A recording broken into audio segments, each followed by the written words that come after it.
അത് വേനൽക്കാലം. ഒരാൽമരത്തിന്റെ ചുവട്ടിൽ ഒരുപാട് മൃഗങ്ങളിരുന്ന് വിശ്രമിക്കുകയായിരുന്നു. അങ്ങനെ എല്ലാവരും അവിടെ ഇരിക്കുന്ന സമയം ഒരു ചെറിയ കോഴിക്കുഞ്ഞ് അതുവഴി വന്നു.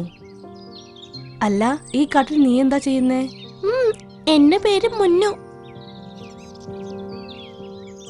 നിനക്ക് നല്ല ഭംഗിയുണ്ട് മുന്നു. എന്നാൽ നിനക്കിവിടെ ആപത്തുണ്ട്. നീ കാട്ടിലേക്ക് എന്തിനാ വന്നത്? നീ ഗ്രാമത്തിലല്ലേ ഉണ്ടായിരിക്കുക? ഞാനും അമ്മയും ഒരു കർഷകന്റെ വീട്ടിലായിരുന്നു താമസിച്ചിരുന്നത്. ഇന്ന് രാവിലെ അദ്ദേഹം വയലിലേക്ക് പോയി. ഞാൻ കൂട്ടിലായിരുന്നു. എന്റെ അമ്മ പുറത്ത് ഭക്ഷണം കഴിച്ചുകൊണ്ടിരിക്കുകയായിരുന്നു. അപ്പൊ എവിടെ നിന്നോ ഒരു നായ വന്നു. എന്നെ ആക്രമിക്കാൻ വേണ്ടി ആ നായ അടുത്തേക്ക് വന്നു. അപ്പൊ എന്റെ അമ്മ കണ്ടു ആ നായ എന്റെ അടുത്തേക്ക് വരുന്നത്. അതുകൊണ്ട് നായയുടെ ശ്രദ്ധ അമ്മയുടെ അടുത്തേക്ക് തിരിച്ചു. അങ്ങനെ അമ്മ ഈ കാട്ടിലേക്ക് ഓടി വന്നു. ആ നായയും അമ്മയുടെ പിന്നാലെ വന്നു. അമ്മയെ തേടിയാ ഞാൻ ഇങ്ങോട്ട് വന്നത്. അത് കേട്ട ഉടനെ എല്ലാ മൃഗങ്ങളും ഒരുപാട് വിഷമിച്ചു. നീ ഒന്നുകൊണ്ടും വിഷമിക്കേണ്ട മുന്നു. നിന്റെ അമ്മയെ തേടാൻ ഞങ്ങൾ നിന്നെ സഹായിക്കാം.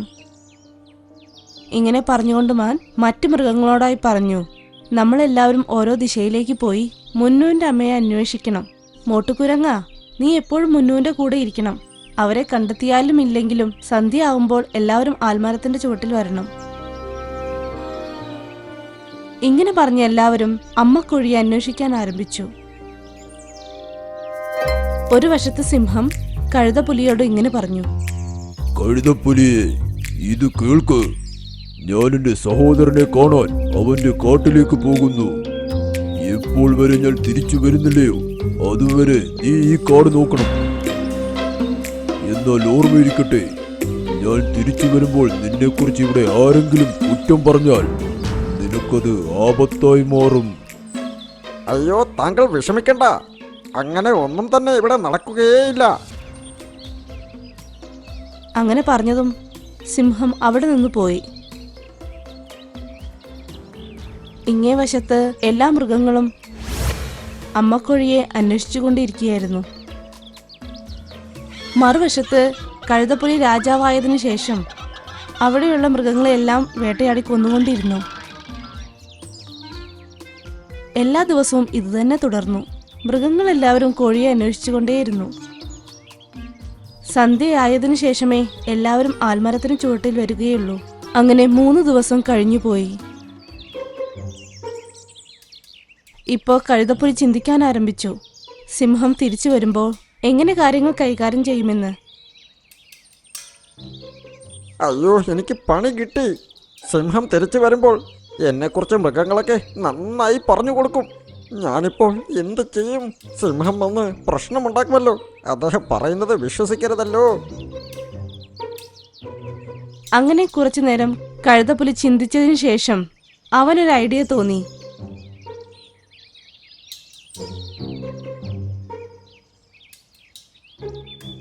കുറച്ചു ദൂരത്ത് അതാ കോഴിയെ കാണാൻ ഇടയായി. ആ സമയത്ത് മോട്ടു എന്ന കുരങ്ങും ആ അമ്മക്കോഴിയെ തേടി അവിടെ എത്തി. ആ കോഴിയമ്മേ, നിങ്ങൾ ഇവിടെയുണ്ടോ? ആഹാ, ഞാൻ ഗ്രാമത്തിലേക്ക് പോയി ഒരു കോഴിയെ കൊണ്ടുവരാൻ തീരുമാനിച്ചതാ. എന്നാൽ അതിന് ഇവിടെ തന്നെ കിട്ടിയല്ലോ. അങ്ങനെ പറഞ്ഞ് അതാ കോഴിയുടെ മേൽ ചാടി വീണു. എന്നാൽ കോഴി സ്വന്തം ജീവൻ രക്ഷിക്കാൻ വേണ്ടി അവിടെ നിന്നോടി. എന്നെ ഒന്നും ചെയ്യരുത്, എന്നെ വിട്ടേക്ക്. നിന്നെ വിട്ടാൽ സിംഹം എന്നെ തിന്നും. കോഴി ഓടിക്കൊണ്ടേയിരുന്നു. അതിന്റെ പിന്നാലെ കഴുതപ്പുലിയും തൊട്ടു പിന്നാലെ മോട്ടുകുരങ്ങും ഉണ്ടായിരുന്നു. ആ പാവം കോഴി ഓടി ഓടി സിംഹത്തിന്റെ ഗുഹയിലേക്ക് ചെന്നു.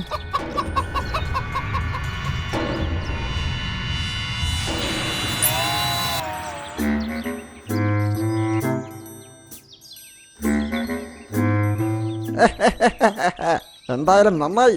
ഇത് തന്നെ ഗുഹയിൽ വന്ന് കയറിയല്ലോ. കഴുതപ്പുലി, ദയവ് ചെയ്ത് അവിടെ വിട്ടേക്കൂ. ഞാനിതിനെ വിടാനൊന്നും പോകുന്നില്ല. സിംഹരാജാവ് വന്നുകൊണ്ടേയിരിക്കുന്നു. അദ്ദേഹത്തിന് ഒരുപാട് ഇഷ്ടമുള്ള ഈ കോഴിയെ ഞാൻ കൊടുത്താൽ അദ്ദേഹം എന്നെ കണ്ട് ഒരുപാട് സന്തോഷിക്കും.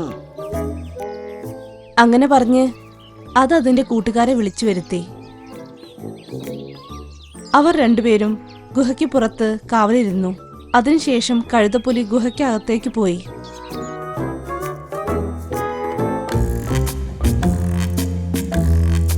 പേടിക്കണ്ട, ഞാൻ നിന്നെ കൊല്ലുകയൊന്നുമില്ല. നിന്നെ സിംഹം വന്ന് വേട്ടയാടാൻ പോകുന്നു.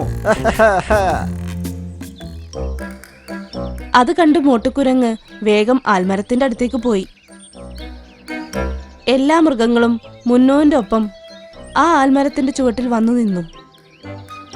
ഇത്രയും നാളും നിങ്ങളും എന്റെ കൂടെ കഷ്ടപ്പെട്ട് തേടുകയായിരുന്നു. പക്ഷെ എന്റെ അമ്മ എവിടെയാ പോയത്?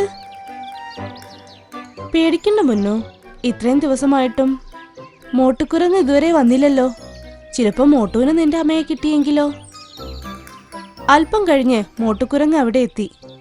അവിടെ ഇരുന്ന് അണച്ചുകൊണ്ടിരുന്നു. അവനത് നിർത്താൻ കഴിഞ്ഞില്ല. അല്ല മോട്ടു, നീ എന്തിനാ പേടിക്കുന്നത്? ഞാൻ എൻ്റെ അമ്മയെ കണ്ടെത്തി. എന്നാൽ അവരുടെ ജീവൻ ഇപ്പോൾ ആപത്തില. നീ എന്താ പറഞ്ഞു വരുന്നത്? അപ്പൊ മോട്ടു അവിടെ സംഭവിച്ച കാര്യങ്ങളെല്ലാം പറഞ്ഞു. അതെല്ലാം കേട്ട് ആ പാവം കുട്ടി ഭയന്നു.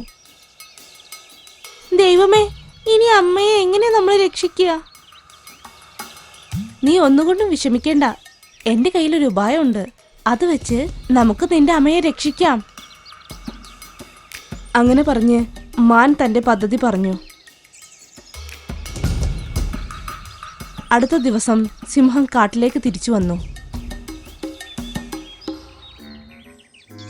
സിംഹം അതിന്റെ ഗുഹയിലേക്ക് പോയിക്കൊണ്ടിരുന്നപ്പോൾ എല്ലാ മൃഗങ്ങളും ഒരുമിച്ചിരുന്ന് സംസാരിക്കുന്നത് അത് കേട്ടു. സംഭവിക്കാൻ പോകുന്നത് ഓർക്കുമ്പോൾ വിഷമം വരുന്നു. എന്നാൽ അത് ആർക്ക് തടയാൻ പറ്റും?